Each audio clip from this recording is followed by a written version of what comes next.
दो मित्र जिनकी इतनी गहरी दोस्ती थी, दोनों को कुछ समस्याएं होने लगी घर में। तो एक जो दोस्त था वह एक ऐसे सत्संग के साथ जुड़ जाता है जहाँ पर उसका बहुत पैसा खर्च हुआ, और एक दोस्त नारायण शाकाहारी जी के सत्य के साथ से जुड़ जाता है और उसका 1 रुपया भी खर्च नहीं होता है। तो किसको फायदा हुआ और किसको फायदा नहीं हुआ, ये कहानी बड़ी ही प्यारी है और इंटरेस्ट है। तो इस कहानी को आप पूरा ध्यान से जरूर सुने, तभी ये कहानी आपको पसंद आएगी।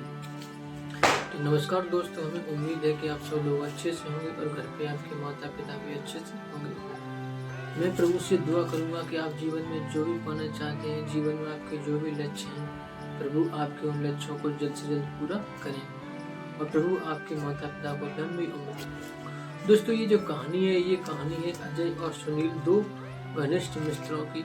इन दोनों में इतनी गहरी दोस्ती थी कि ये दोस्त जहाँ कहीं भी जाते थे तो साथ में जाया करते थे। स्कूल में साथ पढ़े, कोचिंग भी साथ पढ़ी। कोई बिजनेस अगर किया इन्होंने तो उस बिजनेस को भी इन दोनों ने साथ ही किया, लेकिन सफलता नहीं मिली। हालांकि सुनील थोड़ा अच्छे घर से था, उसके पिता के पास काफी जमीन जायदाद थी, लेकिन जो अजय था वह बहुत गरीब था, उसके माता पिता बहुत गरीब थे। लेकिन फिर भी उन दोनों में कभी भी अमीर या गरीबी का फैसला नहीं था। ऐसा लगता था कि मानो ये दोनों बहुत अमीर हों, और कभी कभार ऐसा लगता था कि मानो ये दोनों बहुत गरीब हों। कभी भी एक दूसरे से कंपेयर नहीं किया कि तू अमीर है और मैं गरीब हूँ। तो धीरे धीरे समय गुजरता गया, शादी ब्याह हो गए तो थोड़ा फैसला भी बढ़ने लगा, यानी जो दोस्ती थी थोड़ा कम होने चली। लेकिन हाँ, दोस्ती जो थी वो पक्की थी, लेकिन मिलना जुलना, दोस्तों में बैठना उठना वो कम हो गया। बात है 2013 की। सुनील एक सत्संग में जुड़ जाता है। तो सुनील ने अजय से भी कहा कि चल तू भी मेरे साथ सत्संग में चला कर, तो तुझे भी बहुत फायदा होगा, क्योंकि मेरी तबीयत खराब रहती है, मैं बहुत परेशान रहता हूँ और मैं ठीक भी नहीं रहता हूँ। मैं सोचता हूँ कि यदि इस सत्संग में जाऊँगा तो शायद मेरी परेशानियाँ दूर हो जाएंगी। ये ऐसे बाबा है कि जिसके ऊपर हाथ रख देते हैं वह व्यक्ति सफल हो जाता है और उसे जीवन में कोई कष्ट नहीं होते हैं। अजय, अगर तू मेरे साथ चलना चाहे तो जरूर चल सकता है।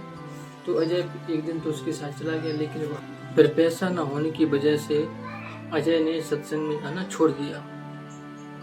लेकिन सुनील लगातार सत्संग में जाता रहा, पैसे वहाँ पर देता रहा। यानी कि अजय ने इसलिए छोड़ दिया था वहाँ पर सत्संग जाना, क्योंकि वहाँ पर पहले एंट्री फीस 500 रुपये थी, और फिर वहाँ पर जाने के लिए नारियल ले आओ, कुछ और चीज़ें ले जाओ, कपड़े ले जाओ, फल ले जाओ, मिठाई ले जाओ, पता नहीं कौन कौन सी चीज़ें वह जो बाबा मंगाता था लोगों से, तो उसकी दिमाग में पल्ले नहीं पड़ा, इसलिए उसने जाना छोड़ दिया था।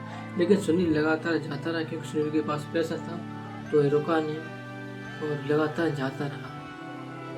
लगभग 5 साल हो गए सुनील को वहाँ पर सत्संग में जाते हुए, लेकिन सुनील को जो परेशानी शरीर में होती थी, दिक्कत थी, डॉक्टर से भी दवाई लेता रहा और उस बाबा के पास भी जाता रहा, पैसा भी बर्बाद करता रहा, लेकिन कुछ फायदा नहीं हुआ। फिर 5 साल बाद उसने जाना छोड़ दिया, फिर घर पे बैठ गया और सोचने लगा कि इन बाबाओं के चक्कर में पढ़ने से बेहतर है कि अपने घर पर रहो और इलाज करवाओ, और वो बेटर है, क्योंकि इस बाबा के चक्कर में मेरा बहुत सा रुपया बर्बाद हो गया, बहुत सा रुपया मेरे किराए में, इस बाबा को दक्षिणा में, पता नहीं क्या क्या दे करके आ गया। लेकिन हम सोचते थे कि शायद ये बाबा मेरे सर पे हाथ रख देंगे तो हम ठीक हो जाएंगे, लेकिन कुछ फायदा नहीं हुआ। तो इसी तरह में 2018 में अजय जो है ना, नारायण शाकाहारी जी के सत्य के साथ से जुड़ जाता है। जब अजय सत्य के साथ से जुड़ जाता है, क्योंकि अजय की जो पत्नी थी वह हमेशा ऐसा लगता था कि उसके शरीर में कोई समाया हुआ है, मानो उसके ऊपर भूत प्रेत का चक्कर हो। तो इस वजह से अजय ने फिर नारायण शाकाहारी जी के सत्य के साथ में जाना शुरू कर दिया।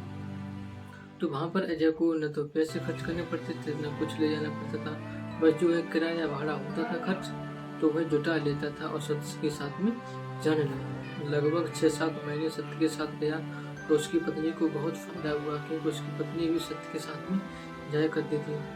जो ऐसा लगता था कि उसकी पत्नी बीमार रहती है, कोई भूत प्रेत का साया है, तो वह बिल्कुल ठीक हो गई। जब बिल्कुल ठीक हो गई तब ये बात जब सुनील को मालूम पड़ी कि अजय भी किसी सत्संग में जा रहा है, तो उसने बहुत मना किया कि क्यों इन बाबा के चक्कर में तुम अपना पैसा बर्बाद कर रहा है, तेरे पास तो वैसे ही पैसा नहीं है, तू जैसे तैसे मजदूरी करके कमाता है और इन बाबा को दे आता है। मैं तो देख कितना बर्बाद हो गया और फिर भी ठीक नहीं हुआ हूँ। मैं सोचता था कि ठीक हो जाऊँगा लेकिन कुछ फ़ायदा नहीं हुआ है। तो अजय ने कहा कि देख सुनील भाई, मैं ऐसे प्रभु के साथ जुड़ा हूँ, मैं कोई बाबा के साथ नहीं जुड़ा हूँ, मैं प्रभु के साथ जुड़ा हूँ, जहाँ पर हर समस्या का समाधान है। एक बार तो मेरे साथ चल तो सही, तेरी भी हर समस्या का समाधान हो जाएगा।